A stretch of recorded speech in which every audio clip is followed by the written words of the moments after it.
అటవీ ప్రాంతంలో ఎక్కడ ఎలాంటి మంటలు అవ్వబడినా మా అటవీ శాఖ దృష్టికి తేగలని ప్రజలను కోరుచున్నాము.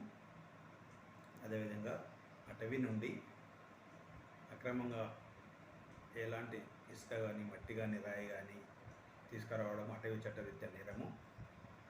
ఒకవేళ అలా తీసుకొచ్చే క్రమంలో మా సిబ్బంది కానీ మా ద్వారా కానీ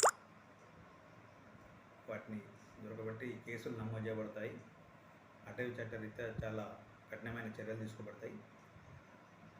అదేవిధంగా ఇప్పుడు ఎండాకాలం కాబట్టి ముఖ్యంగా వైల్డ్ లైఫ్ ఎక్కడన్నా బయటకు వస్తే వెంబటే మా దృష్టికి తీసుకురావాలని ప్రజల్ని కోరుకుంటున్నాను. సో ఇటు విషయంలో ప్రజలందరూ అటవీ చట్టరీత్యా తీసుకోబోయే చర్యలకు అవగాహన కలిగి ఉండి తగిన విధంగా స్పందిస్తారని ఆశిస్తున్నాను.